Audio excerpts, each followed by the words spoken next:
Dun Morogh, a beautiful alpine land and home to the stalwart dwarfs, with the mighty city Ironforge nestled in the heart of this inspiring landscape. But like paradise, this winter wonderland has a serpent.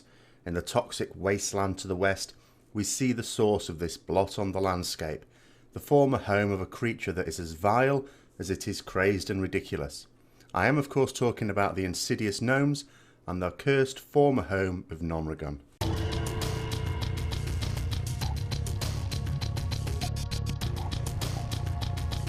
Hi, my name's Thete and welcome to the 14th episode of the Archives of Warcraft, a series where we look at features in dungeons that existed in vanilla. Of course, there have been many changes since then, but many features still remain, and it's the aim of this series to identify them and put them into their original vanilla dungeon context. If you want to watch other videos from the series, I've put a little link and an annotation up there. As we're doing this on Gnomeregan, if you want to learn more about these most misunderstood of parasites, the gnomes, then I also have prepared a video which you can click on the annotation just in the top right there. As you descend into Gnomeregan itself, a lot of this area has been completely changed. It didn't look anything like this. This is like the gnome starter area now, which it didn't used to be. So it's now in the rather unusual position of being the only race, if we have to call them that actually starts in an area where just round the corner is actually an instance. Of course, not an instance they can go into at this time. Now I'm going down this little area here. There is something that I'm going to be pointing out when we go into the dungeons that actually started life outside the dungeon around this area, but because it has changed completely, there is no sign of it anymore at all. And it's to do with something called the punch cards. I'll come more onto that later. At this point, it is worth noting just how ridiculous these creatures are. Would you be afraid of facing off against this firing squad? I don't think so. Now here we can see the entrance to the back, the workshop entrance. You probably don't see this very much now unless you're a player from that time. It was the way to get out of the instance from the last boss. It was still some distance from the last boss, but nowhere near as far away as the entrance. And of course, if you just didn't want to Hearthstone out, then you could escape from there. You needed a key at the time. The key still drops in the instance, and I'll show you that where it does. In addition, it was also a quicker way to get to the latter part of the instance if you just wanted to go in to get the last boss or two. When people enter the instance now, usually through the looking for dungeon rather than physically entering it, of course, people are encouraged just to go as quickly as possible to the last boss. This only really goes through 2 others. You're even supplied these days with parachutes to get yourself down to the first boss and missing out a lot of really good stuff. You have the bonus objectives, of course. There are 2 other bosses that you could easily miss, and a lot of people do, including the event that starts over here. It does take a little time. It's a gnome, of course. Remember what I've said in the video about gnomes. They're not very bright. It takes them a long time to do anything. But nonetheless, it was a boss. It dropped some useful items. In this particular case, dropping mail gloves, but strength 1, so they'll be plate as soon as Legion comes out. And although this wasn't the only dungeon you could do this, being the home of lunatic inventors, it was always worth rummaging around through the engineering crates, and there's no exception here. So before descending, certainly in groups I was in, we always used to take a little detour around here and open the crate and see what was in there. Even if there were no engineers in there, because, just as in this case, sometimes you could hit the jackpot. There's a scope that a hunter could use, or I suppose a rogue or a warrior, if they wanted to pull extra hard with their little gun. If you're looting the grime-encrusted objects from the trash, you can also use those in these washing machine type things. The grime-encrusted objects usually just return things of nominal value. They weren't really even worth it in vanilla, but you could get an item, a grime-encrusted ring, and you used this to clean that up, and this led to a quest which took you back to Ironforge, to one of these ridiculous creatures, which is where they're sponging these days, and then you could get a ring from that. Now, the main feature that still sort of remains in Gnomeregan from vanilla days that you can't use anymore are these matrices. Now, there were 4 altogether. You'll notice the first one you come across is labelled B. You can find C later, I'll show you that later, and D. But What were these for? Well, there was a matrix A.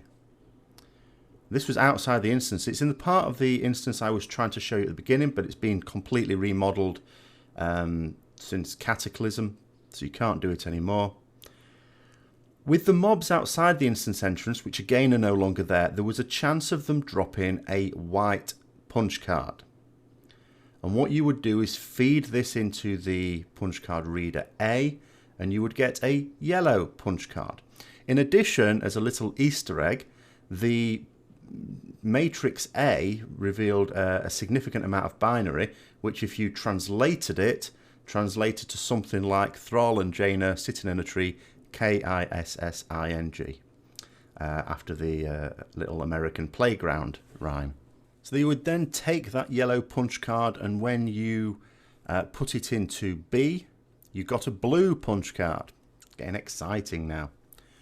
You could then, when you got to punchograph, the matrix punchograph C, you could feed it in and you'd get a red punch card. Oh my god, we know we're getting to the end now.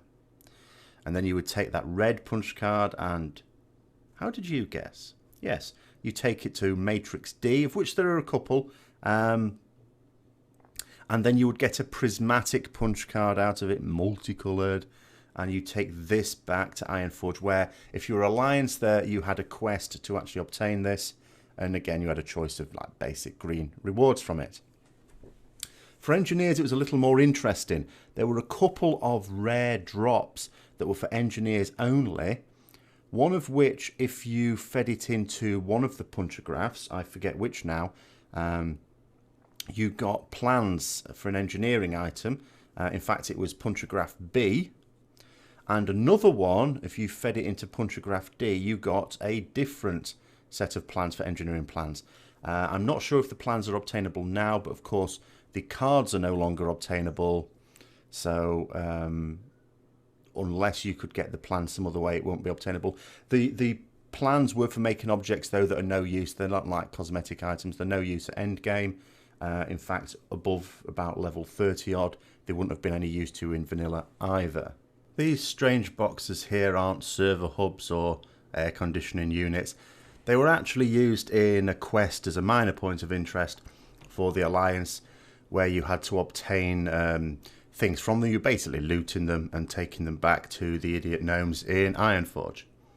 Now, a little bit of civic duty on my part here. As you go through Gnomeregan in the usual way when you're doing it with looking for dungeon, you'll go, as I said before, just through the main bosses, and you'll go straight to this end. And there are little sections where there are gnomes to kill, so you can enjoy that lovely death rattle they make. But I feel I should point out that you're missing so many by just doing that. Most of the actual gnomes to kill in this place are off the beaten track, so just like with any good holiday, don't stick around in the usual tourist traps. You have to go off-road to really appreciate this place. So I would advise going through all the little areas, go through the workshop. I mentioned the workshop before. Now you can just freely open the door to it. Eventually leads to an entrance or an exit out of the place. But there's so many gnomes around here. You've also got one of the bosses, one of the bonus bosses. The workshop key drops off what would be the second boss if you're just going through quickly, but in actual fact is the third boss. It's also located near the Matrix C for the punch cards. The workshop key is one of those keys that's still in game. It's not needed anymore. Anyone can just open these doors. But for some reason the item still drops as a point of interest there. But absolutely, if you're doing Gnomeregan, explore, go around, kill gnomes, kill so many gnomes. So I hope you found that interesting. If you did, don't forget to like, comment and subscribe, and to share with other people you think might be interested. These videos now are going to be coming out a little more slowly. You probably noticed it was a weekly thing up to a point, and it's been 2 weeks since I did the last one before this. That's more of a feature of as Legion gets nearer, I'm starting to move more into doing guides for those. I will still keep coming up with these, and there's a new series that I'll be starting as well, which hopefully a bit more interactive, so keep subscribed for more information on that. And with that, until next time, I'll see you later.